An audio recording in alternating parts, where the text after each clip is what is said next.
Ba'zi erkaklarimizni qarorini onasi qabul qiladi. Men juda ko'p murojaatlar bo'ladi. Nima deydi? Meni xotinim ketib qoldi, mana onam bilan gaplashing. Keyin o'tirib o'ylayman, xotin sanikimi? Nechta farzand bor? 3 ta farzand bor. Nimaga ketdi? Bilmayman. Mana onam bilan gaplashing, onam hal qiladi. Sanchi? Sen erkak, sen ermisan, o'sha ayolni juftisanmi? Sen nimaga hech narsani hal qilmaysan? Ona o'tiring, to'xtang. Men bitta 3 ta bolam bor meni. 4 ta bolam bor. Bu bolalarni men otasiman.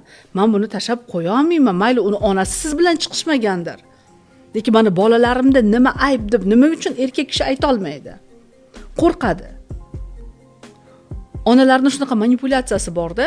Ayrim onalarni, ya'ni o'sha kibri baland onalarning shunaqa manipulyatsiyasi bor. Bergan oq sutimga rozi emasman deydi. Lekin bu tomonda turgan ham uni farzandlarini, ya'ni erkakning farzandlarining onasi, 4 ta bola bor. Bularchi, bular ona emasmi? Bular bola emasmi? Nimaga mana shu xudbinlarcha fikrlaymiz? Juda ko'p holatlarda agar xotiningni desang, men sendan voz kechaman yoki yo xotiningni tanla, yo meni deydi. Bu solishtirish shu o'zi psixologik jihatdan nosog'lom onalarning fikri hisoblanadi.